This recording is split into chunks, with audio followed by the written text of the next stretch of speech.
and welcome to Alzheimer's Speaks Radio. I'm your host, Lori LeBay, and I'm so excited that you're joining us today. We are going to have a fascinating conversation as usual as we learn from people all around the world at all ages and stages of life. Stay tuned as we shift our dementia care from crisis to comfort. Here we go. What you think about, you will bring about dementia change. We will. Well, hi, everyone, and welcome to Alzheimer's Speaks. I'm your host, Lori LeBay, and I am thrilled that you can join us today. We are going to have a great conversation about the passion for distraction when it comes to dementia. But I want to give two shout outs real quick. One is to Twiddle. I don't know if you're familiar with this company, but they have great sensory products if you're dealing with anyone who is a little fidgety, has anxiety, known as sundowning, sometimes people refer it to. And they also have a product called Adapt Wrap that is wonderful if you have anybody who tries to take their clothes off because everything hooks in the back. Nothing has to go over their head. And then I would also encourage you to visit alzheimersspeaks.com and check out all of our free educational resources. But let's go right to our program today because I know you're going to learn so much. Well, Allene, I am so excited to have you on the show. Your book is absolutely gorgeous, filled with lots of great information. And so I can't wait to talk about this. But I'm going to have you, if you don't mind, introduce yourself to our audience. You know yourself better than I do, so I think that's a good place to start. Well, thank you, Lori. Thank you for having me on your show. I'm really thrilled to be here today. So a little bit about my background. I've worked as a journalist and mainly for magazines, particularly covering business, travel, and some other subjects. And also worked as a community college instructor. And I've written a couple of other nonfiction books. I didn't have in mind writing this book until one finds oneself in the middle of caring for a loved one with dementia. And then for me as a writer, it was natural to start keeping a journal and then realizing I think I have some things to share that I'm learning, things I'm figuring out, little workarounds and ways to work around things and try to make it better. So that's kind of the background and how I came to write. Well, thank you. Why don't you tell us a little bit about how you've been personally touched by dementia in your own family and circle of friends? Well, before my husband, Alan, became afflicted with dementia, I didn't have any experience with this. On my side of the family, none of my aunts, uncles, cousins, grandparents were affected by dementia. So it was all new to me. I mean, in some ways, I suppose someone who has some family background, they have a little more experience with it. On the other hand, they've gone through more pain. So when this came about, I was unprepared in that respect, but did my best, as we all do. And then my husband, of course, around 2016, he began showing some symptoms, which at first we thought maybe was depression or something else. And of course, it developed into dementia quite quickly. And then that became the challenge. And a challenge it is for so many hundreds of thousands of people all around the world. It's incredible. You know, you have love in the time of caterpillars. And I think of just a caterpillar, how they just kind of go slowly. And that's kind of how the disease can be. But at times it can be really stark. Like, you know, when you change into that butterfly and it's like, poof, all of a sudden it seems like it was a short journey. And, you know, there's different steps in this process. So I'm really interested to, you know, talk with you more about this. You know, we titled this show, A Passion for Distraction. And a lot of people are going to be like, what does that mean? Why don't you tell us how you came up with that, how it relates to the book and your life living with dementia? Well, I think it does sound like an odd title, I suppose, but I think it sort of starts with that first basic idea that when I first joined a support group, as soon as I realized what was happening to my husband. And there's that idea that you try to deflect, you try to redirect. Redirect is a common term, I think, when we're trying to, there's like a kind of a list of recommended rules and suggestions for dealing with a loved one with dementia. But then to me, that kind of evolved into finding ways to distract him and to distract myself. And it sort of became a passion when problems arose to come up with ways that I could distract, redirect, divert, kind of reinvent in that one moment. And so I think that's where that idea comes from for me, whether it was trying to direct him away from something that could harm him. There are a couple of pretty, I think, interesting incidents in the book. And other times it was just to create more pleasure for him, to redirect him so that there'd be a moment that we could share and a memory to make for me, but for him, a little moment of pleasure. So that's where I think the distraction idea came in for me as a kind of a working tool. Well, and we hear that a lot in terms of, distraction, kind of, if they're going down one path, kind of pull them over this way and stuff. But you had also mentioned that you used it for yourself. Can you explain a little bit about that? Because I think that's something we don't talk about, but I think really needs to be talked about. Well, it's along the lines of, if you don't take care of the caregiver, you can't take care of the loved one, the person you're caring for. So I think it's kind of parallel to that.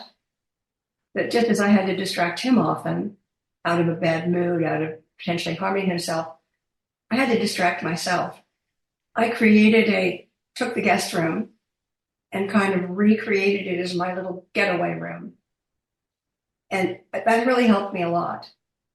It was my little distraction. It was a physical thing. It wasn't that we would all turn to a moment of maybe a little bit of something on a streaming moment or a little reading for a moment. It was actually a little space in the house that I created for myself, and I called it my little tea room. So that was kind of a distraction I could turn to. Even when I couldn't turn to it physically, I could think about it. It's there for me. It's there for me when I can get away for a minute and kind of sequester myself briefly, because it would always be fairly briefly. So I think looking for those things, looking for little treats for yourself, part of self-care that we have to do. And again, the butterflies for both of us were a distraction. Mm-hmm. I could always reliably depend on almost any mood he was in, or me. Let's go out in the garden and look for little caterpillars. Because living in Southern California, they're out there most of the year. So we were lucky in that you're in the Midwest, so you only get them part of the year. But much of the year, we have monarch butterflies and other butterflies flying around laying eggs, little caterpillars, chrysalises forming under branches that you can kind of look for like an Easter egg hunt. So that was our major distraction, along with other things that I could kind of create as I went along. Wonderful. Now, on your journey, you were caring for your husband at home, and then all of a sudden you find out you have breast cancer. And this is something so common I hear with our carers, is that all of a sudden they're sick. Now, what do? And no one's really planned for what if something happens to me, typically, until that crisis hits. How did you handle everything, knowing that you're going to need surgery and probably treatment, and from physical, taking care of yourself, taking care of your husband, as well as that emotional piece for both of you? Well, of course, he didn't entirely understand it.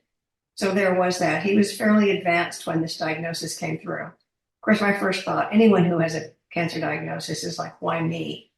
But for me, it was, why now? What could be a worse time? It's kind of like in a time like that, when you're in dementia caregiving, you don't want the plumbing to all go out in the house, or someone else in the family to get sick that you have to care for. Well, in this case, it was me, and I was the primary caregiver. And his daughter was 2,000 miles away, working, children, husband.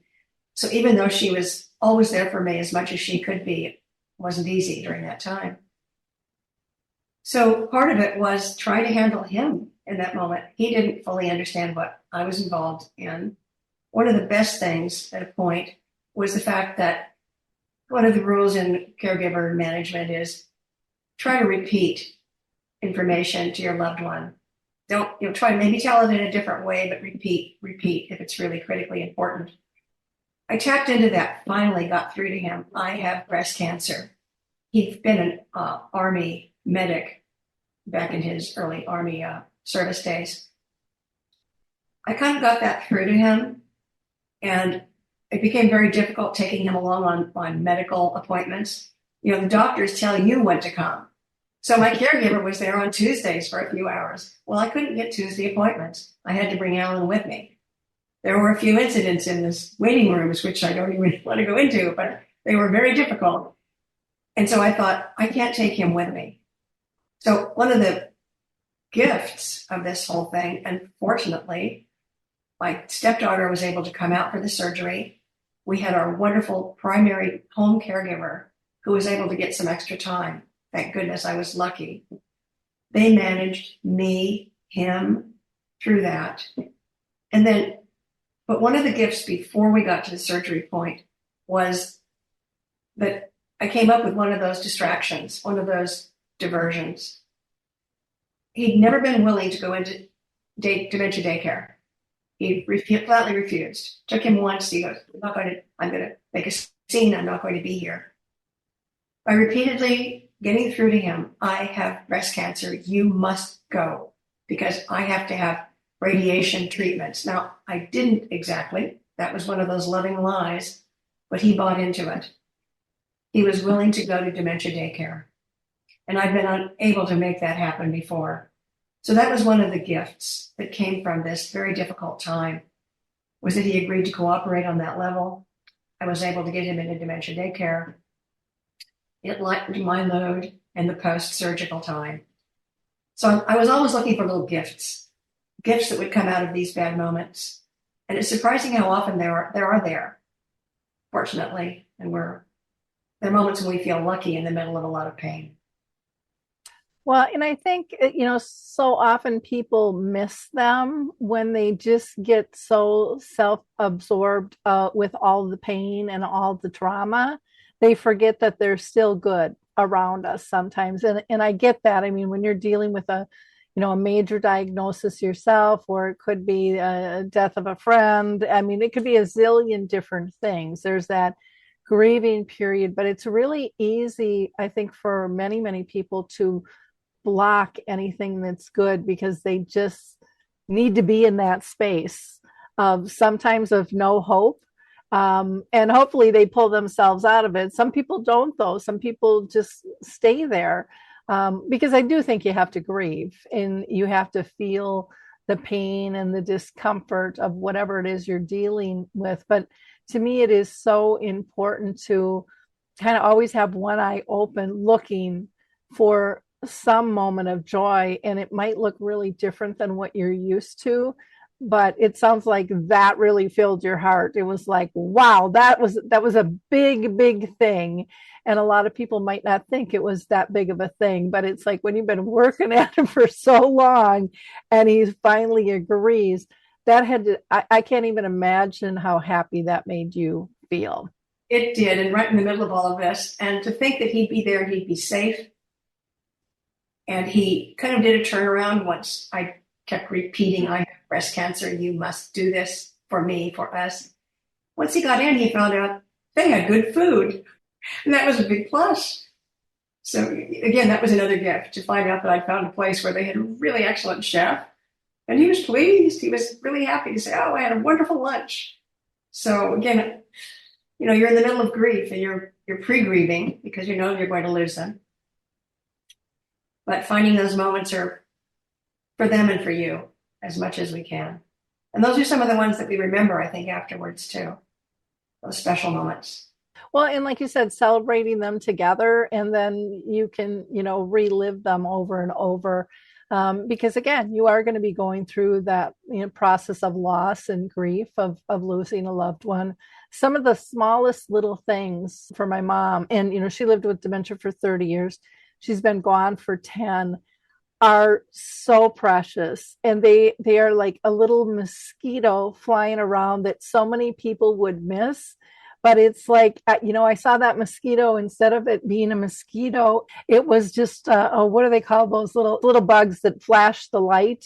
Oh, Um, yes. Like I can't think of it. little firefly. A little, yeah, instead of a mosquito, it was a firefly to me. Yes. And it just lit up the night, and it just warmed my heart, settled me down, whatever I'm going through. And it's something that I'm able to keep. And like I said, for some people it might be, they look at it like a gnat or some kind of irritant. But for me, it was so important to be able to see the joy in it and to be able to keep that. I think that helped me survive the journey on so many levels. I can't imagine not being able to find the joy in the journey. And you had such a long journey. Yeah. Mine with my husband was more like 4 years, which accelerated quite a bit after we were able to determine that he actually had Lewy body dementia. Because initially it was so difficult to get any kind of a diagnosis. And you have to assume Alzheimer's and you go forward. And I'm glad I assumed that, because I was able to be part of a support group and learn so much and share with others. But then at a point, it seemed like it was diverging from everything, from all the expectations. And that's when it became apparent there was something else going on here. When you mentioned the gnat and the firefly, because there were moments when Alan was very engaged in our garden in finding some of the bad bugs that were predators of our butterflies. He'd go out and sit on his little stool and kind of swish away some of these bad bugs. And it gave him a little job that he enjoyed. He'd go out almost every day. And it's a reminder of a little phrase that I learned early on in this journey, which was something to do and something to look forward to. And even though looking forward doesn't always work with our dementia patient, when they don't always have a sense of time in the future, something to do does always work. Finding an activity, being engaged, saying, let's go do a drive-through donut, get a donut, or something to just like change the energy. And I really found that very helpful as I experimented with ways to try to keep us on an upbeat path. Well, and a person with dementia still wants to feel purposeful. They still want to feel like they have abilities to contribute. And I think sometimes we get so busy being busy and checking things off our list. It's like, no, I'll just do that. No, I can do it faster. I can do it better. I can do it whatever. And that is not the point at all. It's about letting them do whatever they're able to do, however they're able to do it, and feeling proud of that and knowing that it's helping the greater good. That is just, I don't think something we can teach enough, not only for dementia, but for everybody in our sphere of influence. I think we shun a lot of people in this world and say, with words or not, you're not good enough or you don't belong. And it's done a lot of harm to a lot of people. And so I think we really have to be more inclusive and more positive and adjust things so that they can find pleasure and purpose as well. I so agree. And I really tried to keep up 2 areas of his identity as long as I could. And one was he'd always been very athletic, amateur athlete. So we'd go to the health club, and I signed up for a class where I could look out the window on the second floor and keep an eye on the pool where he was doing lap swimming, his preferred exercise. And that worked pretty well for quite a while. There was a point when it didn't work so well, and we had to kind of set that aside. But I was able to work around that one quite a bit and do enough diversion to keep it working. And the other was he was a math guy. So trying to give him a sense that he still had some financial control was tricky, but worked when he finally allowed me to help him navigate on the computer to our online bank account. When he could see those numbers, he felt like he was still in control. I had to explain what some of those entries were. And one of the big moments came when I had to put a big deposit down for future memory care facility, because by then his daughter and I knew that we were on that path. And I had to be able to explain this large amount, because he would often just say, I'd like to see the bank account. Get the computer going. Please show me. So his daughter and I came up with a plan, and that was we paid it to her, I paid it to her, and we called it tuition for the grandchildren. So when he saw that big number and said, "What's that?" I was able to say, "Oh, well, Kathy took care, that's reimbursement to Kathy for the grandchildren's tuition, college tuition." And he goes, "Oh, of course, sure." So back to these loving lies that at first it's very painful when you become a dementia caregiver for your loved one and you realize that you need to learn how to tell a loving lie. It's pretty hard to avoid it. And sometimes it's more critical than others. Well, I've never heard it called a loving lie, but I love that term, because it is something that people struggle with. I know I call it fiblets, and there's therapeutic lies. People call it all different types of things. And I mean, I've had, I'll never forget when I was out I want to say it was out in New Jersey, and I had somebody come up and go, "I will never, ever lie to my parents. Never. I can't believe you're telling people to do that. It's unethical. I wasn't raised that way." And I said, "I'm not saying this to be mean. I'm not saying this, to be derogatory towards them. I've just learned for me that I had to reprioritize what was important for their safety and their comfort. And in order to keep my mom feeling safe and comfortable, sometimes she couldn't handle the truth because we couldn't analyze it. We couldn't really discuss it on a deep term, like with my dad dying. She would just loop that grief over and over and over. And again, not everybody can do that, but for me, I really learned to focus on her emotional well-being. And that took priority for me in terms of how do we give her quality of life? And is this really important for her to know if she really can't understand it and digest it and process it? I don't want her sad and grieving over and over and over again. To me, that just would be mean to do to somebody that I love. But again, everyone has to come to a different conclusion with what they feel comfortable with. But I like the term loving lie. Sometimes it's just the wording that can make a difference for someone accepting something. Sometimes they just have to get pushed to the limit and go, "Okay, I fought this." I've had a few people in my support groups go, can't do it. And then they come back one day and go, "Had to try it." I took out everything else in my toolkit and I couldn't make the situation work. And this was so slick, they would say, and it was so smooth and so easy for both of them. Once the care partner let go of the thought that they were lying, lying is mean and untruthful, but this is lying to really love and to really, care for somebody, in my eyes. Well, and that's the first thing in my support groups, that a new person comes in and that will come up, and almost universally they will say, "No, I can't do that. I would never do that. I would never lie to my spouse." I would, what you've said. You come around to it if you do in your own time. Mm-hmm. As you say, it's we discover our toolbox as we go along. It isn't like someone gives it to you and goes, "Here are the 6 things in your box." Yeah. It's like, I don't know, here's this stick. What am I going to do with that? But yeah. Yeah. I had one gentleman, and he's okay for me to share this story, but she would always want to go home. Let's go home. So he would just have a suitcase packed by the door, and then they'd go for a drive with the suitcase. And, she would forget about it, and they'd come home, and then they'd land, and then she knew where she was again.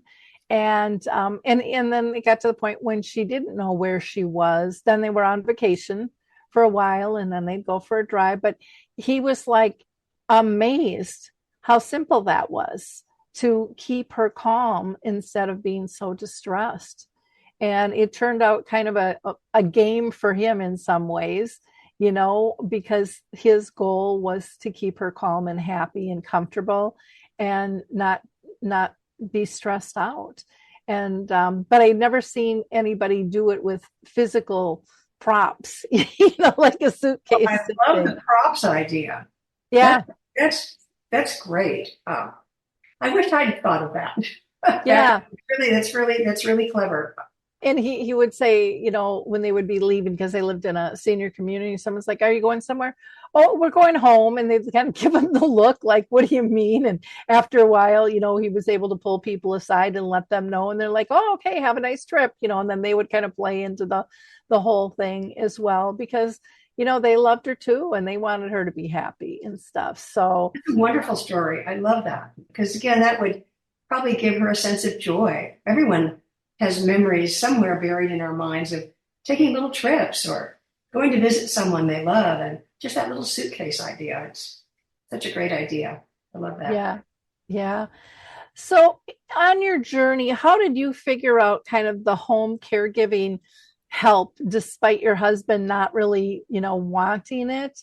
And that can be in different levels, from you helping to, I don't know if you hired outside help to come in, to you talked about, adult day. I mean, there's so many different ways that help can support you. So, how did you start and maneuver through it all?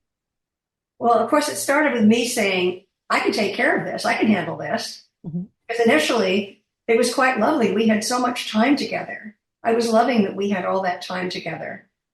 I would plan things for us to do while he was still highly cognitive. And it was like we were dating almost all over again. But then, and actually my stepdaughter was the one who said, you need to start thinking about this before you desperately need it. Because I kept saying, I can do this. I'm fine. I don't need anyone. And then as soon as that question came up, of course, we knew that her dad, my husband, would say no, would no way want any stranger in the house. And I think that's true for probably all dementia patients, but maybe especially for men, the idea that this is my castle. I do not want a stranger in this house.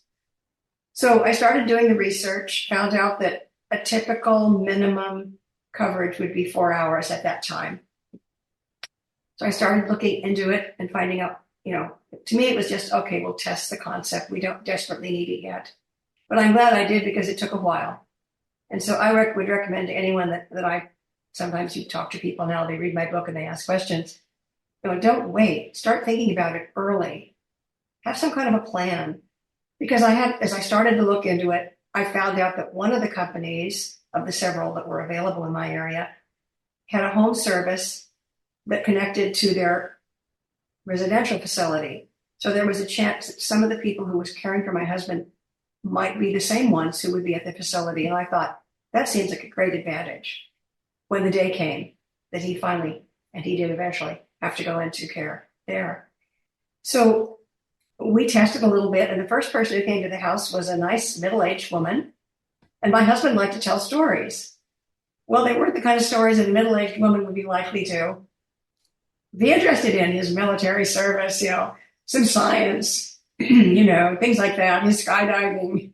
So I came back from my first little 4-hour freedom to run errands, and they were sitting in the backyard in chairs, no words. He looked really glum. She looked a little like didn't know what to do with him. And the next day I thought, I'm going to ask the service for a male home caregiver. That made all the difference. The next time we had a male caregiver. It took a couple. One of them left to get another job. The third one was the perfect person. And it enabled my husband to tell those stories that are part of his identity. And even if the guy might not have been so interested in each one, there was just something about the dynamic that was just perfect. And I was so glad. So that might not work for everyone, but in our case, and again, being a guy, it was so helpful. And the final caregiver that we were able to get, who in the end was the one who was able to escort my husband into a facility, which was like a miracle. Because by then we were in COVID, and it took something special to be able to make that happen. But he was great because he got completely into the whole monarch butterfly thing. So they were like two guys with a hobby. It was just wonderful. But it took going through some experimentation, and I'm glad that we started early. And I'm glad that I listened to my stepdaughter when she said, you really need to start looking into this, because what am I going to do if you get sick? She said, I'm 2,000 miles away in Chicago. You're in California. I need you to take care of you for my dad as well. So I'm glad for the process we went through. It took quite a few steps, but it worked out for the best. Well, it's nice that you were a team, in doing that. And she could see things, sometimes people on the outside can see things that we can't see. So true. That, and we think we've got it handled until all of a sudden, oh my gosh, we don't, and so it was nice that she was there to support you in terms of knowing what was to come in the future and how to handle that best for your husband. I loved when you talked about, home health care and getting it in early and then realizing maybe a male would be better than a female, and again, part of it's getting to know your person and what they like, what they don't like, when it comes to not only those stories, but sometimes showering and grooming, all of those things can come into play as well.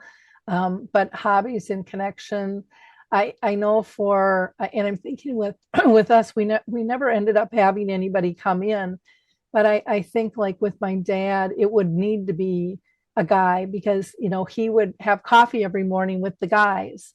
And even when he was really sick, I would bring him to coffee. And then as his disease progressed, he had brain cancer.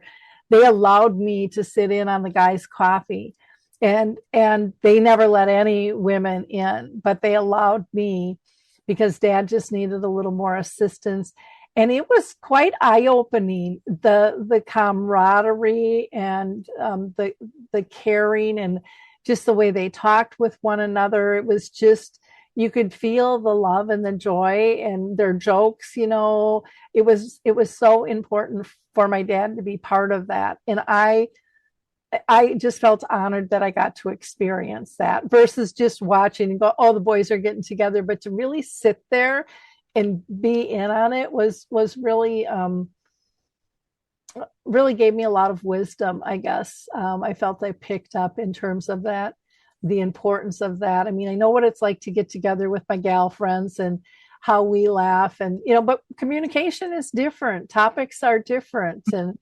And so that consistency is really, really very important. I want to just do a shout out. If you are just tuning in now, we are talking with Allene Symons, and she is the author of Love in the Time of Caterpillars, a memoir of monarchs and caregiving. And her book is just exquisite and has so many great stories and details that'll help you on this journey. And I really appreciate, Allene, the openness you had in terms of writing this book. It's not an easy thing to do, to kind of put your personal life out there and how you cope. But I also want our listeners to know that they can go to your website, which is AlleneSymons.com, and that's ALLENE, and then Symons is SYMONS.com. You can reach her by email. She's on Facebook and Twitter and LinkedIn, and all of this will be, of course, in our show notes. We are going to hear about Q Blocks, and then we're going to be right back. I also want to introduce you all to Q Blocks. They have been absolutely excellent to deal with. They have been in business for 18 years and they serve the globe. I can't say enough good things about this company. I've had a lot of bad experiences. I don't know about you with tech companies. They have made a very complicated process very easy. And their staff is so kind, so polite, so respectful to work with. And when I am frustrated and ready to pull my hair out, they just smile and tell me everything's going to be okay. And they really are just on top of the communication, which alleviates so much stress as an owner when you're dealing with tech issues. You can get a 10% discount. Visit them at QBlocks, that's QUEBLOCKS.com, or you can email them at letstalk@qblocks.com. For that 10% discount, just put Lori, Lori, in the inquiry form. And again, I don't think you'll be disappointed. I surely haven't been. I can't rave enough about this company. And that's kind of rare these days. Well, let's talk a little bit about you. You wrote that one of your goals was to protect your husband's independence and his dignity, which I think is so critically important that care partners have those as top priorities. How did you go about doing that? And what did you learn, in the process of trying to protect him, his independence and his dignity? Well, in terms of independence, was again trying to have a chance to put him in the position of activities where he felt like he was his true self. And in his life, those had been athletic efforts and also as a math guy. He was an engineer in his main career, and then he taught math at the university in early retirement. So we tried to keep those things going, keeping him going in the health club, with me keeping an eye on him, as I've mentioned, trying to help him feel that he still had some sense of control over the finances, even though it was more virtual, that he was able to see the numbers and feel, okay, if I can see the numbers on the screen, then everything must be okay. But the other thing, I guess you might say about that would be, in terms of dignity, one thing that we know about people in a dementia state is that they start neglecting their own person. And it was more than neglecting, it was kind of a rebellion in a way, I guess. If we were going to go out, he would kind of insist, he'd switch back into his dirty gardening clothes. As we're about to go out the door, I turn around, I go to get my purse or whatever. He switched back into the old dirty gardening clothes. He's no longer in his shoes, he's now in his slippers. So part of the trick was to try to get him to put himself together again, because of course, if you ask, they will say no. I think it's a guy thing. But one thing I was able to tap into was when he achieved management in his engineering field and started wearing a tie to the office, he started collecting ties. So it turned out that his tie collection was important to him right up into the last months that he was at home.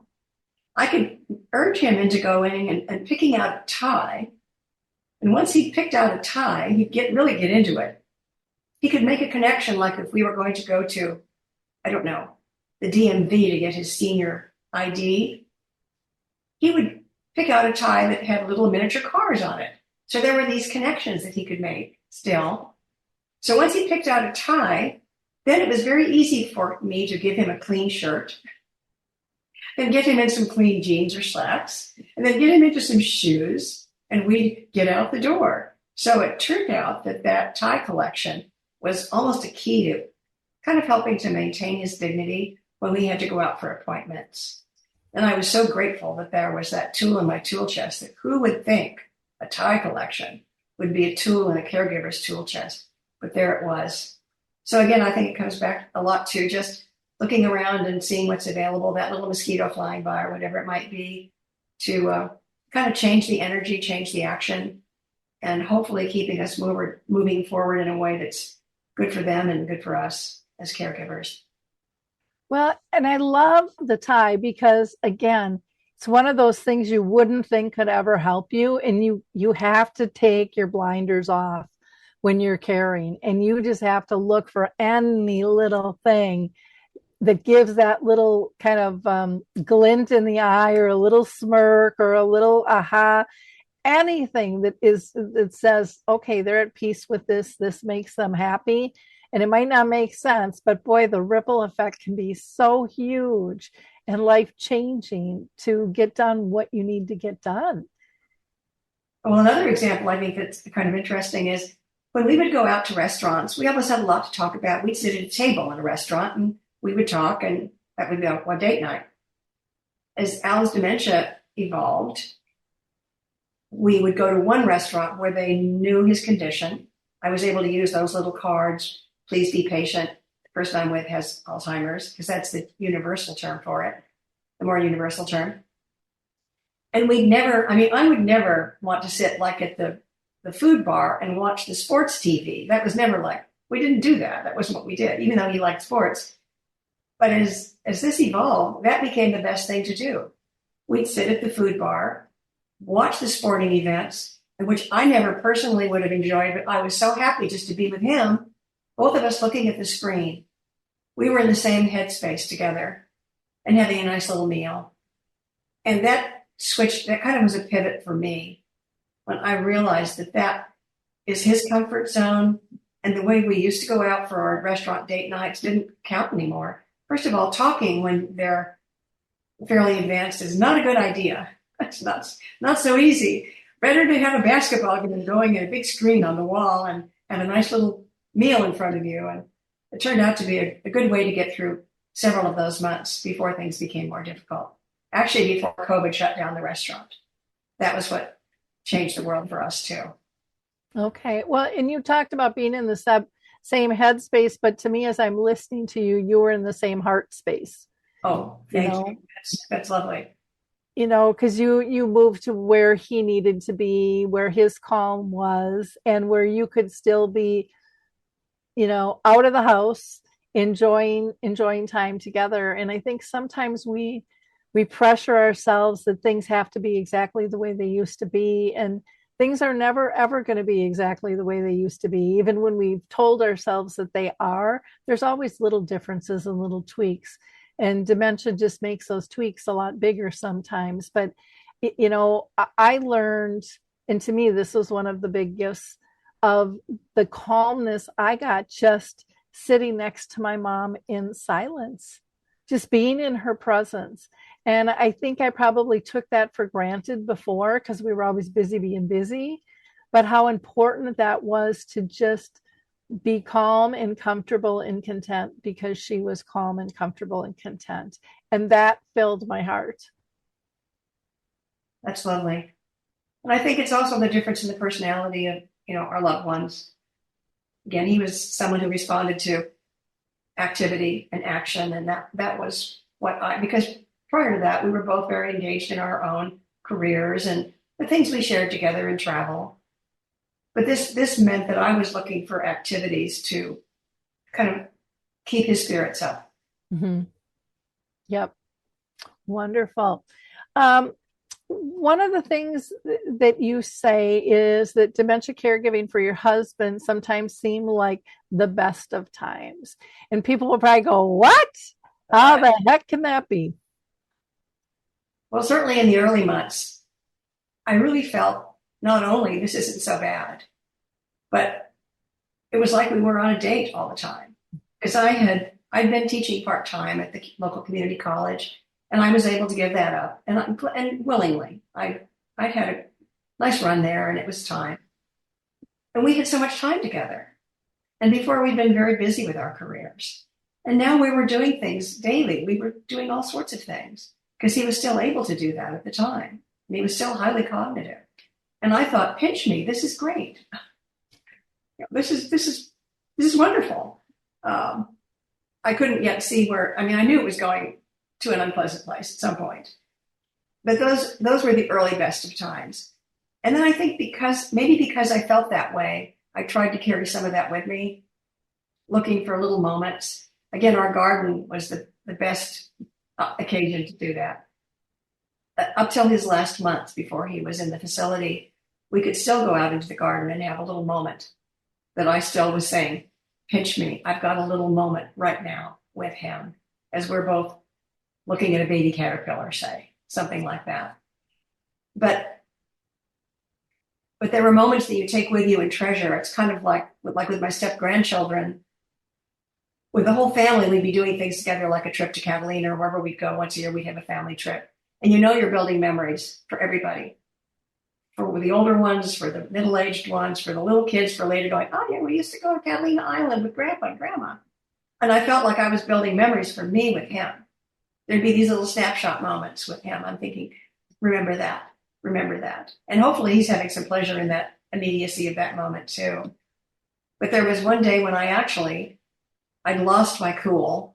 He had kind of been taunting me and, you try to not lose your cool, but sometimes you do. We're not perfect. And I'd lost my temper and I felt really bad. And that night, and I mentioned this little incident in the book too, there were like tears running down his eyes. And he said, don't give up on me, which is a horrible thing to hear and so sad because I knew at some point I would have to. But of course I said, of course, honey, no. And the next morning he picked a tiny, tiny little flower and he brought it in a little pill cup in water and he gave it to me. And it was just one of those moments, one of those still the best of times moments that I'll never forget. Oh, making me cry. Well, because we think that they don't remember, but like you said, he knew the next day and he's bringing you this gift. He carried it over to the next morning. Yeah. And to hear somebody say, don't give up on me. And I hear that from my people living with dementia. That is one of their biggest fears. And rightfully so. None of us want anybody to give up on us. And yet, like you said, we're not perfect. We're going to have our moments, just like they're going to have their moments too, where, you know, they're going to push us or they're going to be upset and not be able to understand. I mean, that's part of life, but to be able to see the love that is still there is just really, really fantastic. Can you tell us a little bit more about the garden, your caterpillar garden, and what all that gave to both of you and then to the community at large, you know, to other people? I mean, I think of what you've done with that project in your own yard, but how it is spread to so many others now, you know, through your storytelling and things. Well, it's really kind of a national movement, as you may be aware. I don't know if people are becoming more aware. Monarchs are in decline. And so many of us are trying to do our part to sort of encourage them to thrive. And one way we do that is by planting these home gardens and giving them the particular kind of plant they need, which is milkweed. It's the only thing monarch butterflies will, on which they will lay their eggs, or that their caterpillars can eat, the very hungry caterpillar. So planting those in one's home garden is helpful. It was helpful for Alan because we had a garden for 3 years before I knew he had dementia. So we had a good chance to kind of establish this. And it felt purposeful. We were doing something purposeful, we felt. And then, of course, it was also fun to watch. I mean, sounds surprising, but little monarch caterpillars are so funny. I mean, they do the funniest things. Some of them, they bump into each other and, you know, it's quite amusing to watch. So there was the purposeful side of it. And then in the same neighborhood, just after my husband passed, the neighborhood association decided to put in a butterfly garden, again, to help the monarchs survive and thrive, as well as welcome other pollinators. So I was part of installation of that butterfly garden in a park 2 blocks from our home. And I've been involved in it ever since. But it was a beautiful distraction for my husband. I guess maybe that's my passion for distraction starts with that. And that's the butterfly garden and what we've been able to do. And being involved with people in different groups where we're all trying to encourage people to plant these in their yards. And in some cases, plant them in city parks. You have to kind of convince the city what. But then once they get on board, it turns out to be a real sense of goodwill for the people involved. And plus the caterpillars, I have to say the monarchs, apart from the butterflies being beautiful and that sense of hope and the future, which is inspiring, they create a beautiful chrysalis. It looks like a little bright green, tiny little pear-shaped vase with real gold around the rim. They're beautiful little objects. And it's so much fun to try to find them when they're hidden in the foliage. And those were part of what I was able to always kind of entice Al to go, let's go out in the garden, look for caterpillars, look for chrysalises. I could get him out the door. I could maybe break an obsession with something else and get him on a better track. So they've been very important in my life since 2013. Oh, that's so cool. And, you know, like you said, it's purposeful, it's fun. Does it cost a lot to do that type of gardening at all? If you have the dirt, you can put in the milkweed plants, which you can buy from special nurseries. I mean, you want to be sure and get the kind that are native to your area. And then sometimes you have to replenish them every season. They don't always make it. But that's not a big expense, $10 a plant. Maybe five or six of them is all you need to make sure the butterflies are flying over and thinking, oh, look, there's a little butterfly garden. And then one needs plants with flowers so they can sip nectar when the butterflies come to visit before they lay their eggs. So that's all that's really involved. Some milkweed plants, some nectar plants with blossoms, and all of a sudden you have a monarch butterfly garden. Okay, well, that's good to know. That's good to know. And I love that, it spread into the community. And like you said, that it's becoming a national movement. You know, um, these little things are so important to us, and they have such a ripple effect. And a lot of it people look at on the, ecology level, but really from a heart level of giving joy and giving a calmness and bringing beauty to your home or to your area. All of those things matter too. And again, I think sometimes some of those, I hate to say soft things, are overlooked, but I think they're really important. And I could not avoid the metaphor that even as the butterflies are going through their stages to freedom, it was pretty hard to avoid the whole idea that my husband was kind of going the opposite way, but that as long as he was cared for and loved, and happily I had a wonderful caregiver, and then happily we found a wonderful facility. They were wonderful to him. And I just feel so fortunate that he was, as much as he could be, cared for and loved, and as that things developed as well as they possibly could. So. Well, that's nice to know. That's nice to know. Anything else that you want to cover? When I was looking in your book, I loved the table of contents. You start out with the rules for survival. You talk about the road trip up, who needs help? All these things that kind of, people go through. Our friend routine, that was really important. Can you talk about that a little bit? Well, routine is probably more comforting for the caregiver, but it's also comforting, I think, for the dementia patient to try to get a rhythm going. But then again, it needs to be broken too when you need to add a little spontaneity or a little action, especially in my case with a male patient, as it were. But we had a routine worked out, and it took little pieces. The little pieces were the health club, going to the supermarket, where he could sit down and have a little cup of coffee while I was doing the grocery shopping. He would carry the groceries in for me. It was a day out. Twice a week we would do this. And I felt that routine, I would just breathe into that routine and feel like we're okay. This is all okay. We could go to the health club, go to the supermarket across the street, have our little treat, go home, go out in the garden. And I knew that routine had to be elastic because it would change. But to the extent that we could manage a routine, it was part of the best of times for me, and probably comfort for him. But in the middle of that routine, as I write in the book, just as everything is going along and I'm thinking, we can keep doing this. This is fine. We go to the supermarket one day. I turn up the aisle with my groceries and he's gone. And I thought, oh, he's gone into the men's room.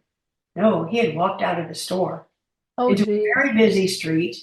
And he was about to cross this 6-lane street, going nowhere. And it was the beginning of the wandering. So that was kind of a shocking end to the routine that had been sustaining us for actually quite a few months, in which I had so much faith in that we could keep doing this indefinitely, maybe. But when wandering starts, you're in a whole other world. Their danger, your own uncertainty. Probably one of the best things about that whole wandering problem that persisted until it was time for him to go into care was that he loved wearing his iPhone on a holster on his belt. Hooray. You have the app called Find My Friend, or now it's called Find My. He didn't know it, but I was always able to track him down. And when he would wander, I would sort of just show up and say, hi, honey, having a nice walk? Let's go do a drive-through Starbucks or a drive-through donut. But that was the kind of a variant on routine, I would say, was when things started going sideways. I was going to ask you if you used any technology, because that can be so helpful, until they don't want to carry it anymore, with them. I've seen people use the ear tags and sew them into clothing, Yes. where there's just a little pocket and they drop them in like the back of the shirt or the back of the pants that they don't know is there. And it's just a little pocket and they take them out before they wash them, but just something, again, one of those little add-ons. I know with my mom, it would have been tough because she wasn't into the technology. We would have had to hide something in her purse, but the purse would go missing. And so a lot of times we would buy 2 or 3 purses. So instead of her being upset when she lost a purse, this has ended up when she was in the community, then they would give her, they'd like, oh, Dorothy, we found it here. And they didn't. We just always had backup purses for her. And then the other one would pop up, in the future sometime. But that was a way we kind of kept her calm and in things. But we would have had a really hard time if she was a wanderer. That's for sure. That's extremely challenging. There was a point where I would park the car in front of the house and I'd take out a book and I'd be talking to a friend because I could see when he'd climb out a window. And I'd be able to like, oh, hi, honey, let's go look at the caterpillars. But I was sort of, like on a stakeout in the car in the front of the house at a point. He'd go out through a window, not necessarily a door. Yes. He's toward the latter time at home. He would go out a window. He was just bent on being out, going wherever that is that they need to go when they're at that point in their mind. And of course, our home was not his home. I was not his wife. He'd never been married. He didn't. By that point, I was a stranger, which then became dangerous because I became an intruder. So that's one of those things on that checklist of you have to start rethinking how you're handling the whole care situation. But and some of those moments are funny to look back on now, really, when I think about it. And fortunately, he loved the gadgets. So for him, he'd always had his iPhone in his holster, but not at night. If he got out at night, of course, he didn't have his iPhone because he wouldn't be completely dressed. And then I had a different challenge. I'm driving around in the dark in the neighborhood trying to find him. But once when he went out in the daytime, he wandered onto the mayor, didn't live very far from us, a couple blocks away. He wandered onto the mayor's property. And when I looked at the map on Find My and realized he had trespassed, not only trespassed, he was on property that they might have had like a security guard. And I thought, oh my gosh. Well, at that point, I got home and I phoned the police and reported that I had a husband in this neighborhood who had dementia, so that people knew that he was wandering. And I felt at least better about that being on the record, so that if something like that happened again, they'd be able to sort of cross-reference that there was someone in this area that was likely to wander. We learn these tools as we go along. Yeah, and that was a good idea. We've had, and a lot of people don't know this, but people can call in most areas 911 non-emergency and register their person so that they know, their name, their nickname, who their care partner is, where they live, what they like, what they don't like. Do they typically turn right or left when they leave the house? All of these things, and a description of height and weight and all of those types of things. Car, license plate, even if they haven't driven for a long time, they might decide they're going to grab those keys. I was thinking when your husband crawled out the window, he might have been in teenage years where he was going to sneak out at night. Who knows? They are like teenagers at a point. Yeah, you just don't know. Well, This has just been such a wonderful conversation, Allene. I really appreciate all that you've shared with us. And I would encourage people to check out your book again, Love in a Time of Caterpillars. And again, it's just a gorgeous, gorgeous book. And where can they get this at? Is this on Amazon or through you on your website? It's on Amazon, Barnes and Noble. It's in the Libby library system. I've got links on my website to those different places, not to the library because you have to register at your local library for that. So it's out there, both paperback and an ebook. Okay, wonderful. And again, her website is ALLENESYMONS MONS.com.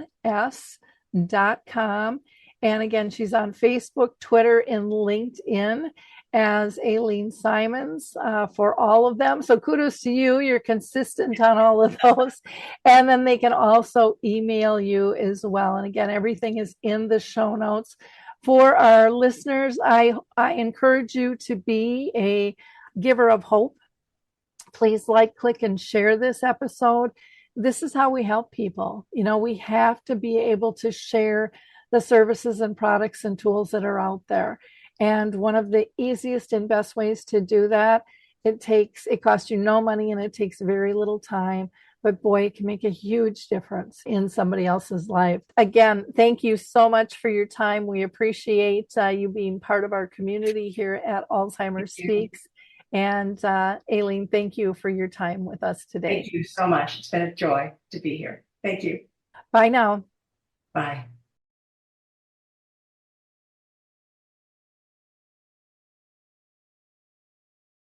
It's time to rethink, renew, and reimagine retirement. Hey everybody, Jared Sebesti here, host of Retire Repurposed. Now this podcast is about the non-financial parts of retirement, which many times can be even more challenging than the financial.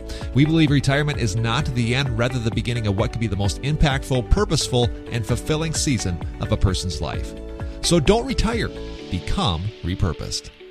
To listen now, search Retire Repurposed on your favorite podcast platform, Senior Resource, or Life Audio.